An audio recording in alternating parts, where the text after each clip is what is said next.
we're making the show at a really good time because it's an anti-fascist novel and it's an anti-fascist message. Well, Issa, we have this idea of the multiverse, or a multiverse, coming into play here. From your perspective and your family's legacy, talk about the excitement of like kind of going even further into this science fiction realm with this show. Yeah, it's really one of the crown jewels, this novel. It's a really important world with rich characters, and when we were approached to do a serialized version of it, when we thought about it, it felt like, this is such a unique world and such a unique opportunity to spend time with these characters and be with these characters, that we felt like there's a way in which we could expand, the sort of the story, keep to the faithful in spirit at the very least, and live in this, for longer. And Jason, we can't say much about your character. We don't know much about him. No, not much. I mean, I suppose, as Issa was saying, when the world sort of expands in a television way, it allows for new characters to come along. And so my character is a guy called Wyatt Price, who we meet in the neutral zone.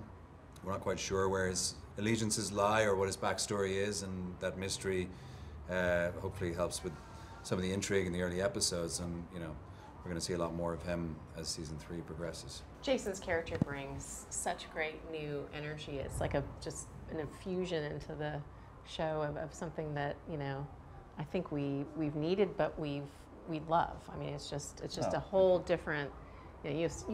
People will see, but I think they'll be really excited by what they see in it. Talk about the challenges of you are telling this story set in this world where Nazis are in power, and yet we also see a dark reality out there where we're having to address the Nazis in the real world.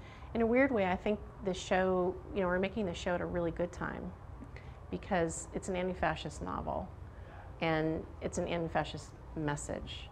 And as my dad said, the enemy is fascism wherever it is.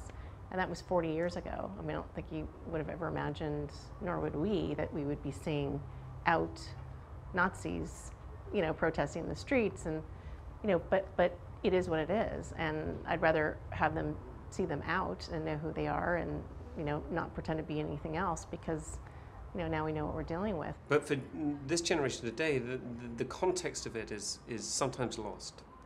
And we can get seduced by the grandeur and the beauty and the drama, which is exactly what fascism wanted people to be seduced by, and miss the horror and the brutality. And it's part of our responsibility in this show to keep reminding our audience at the cost at which these ideas are realized. And it is uncomfortable. We have to deal with some very uncomfortable, horrific truths, and we're imagining Nazism having spread to America, 50 years ago, as a result of the Americans losing the Second World War.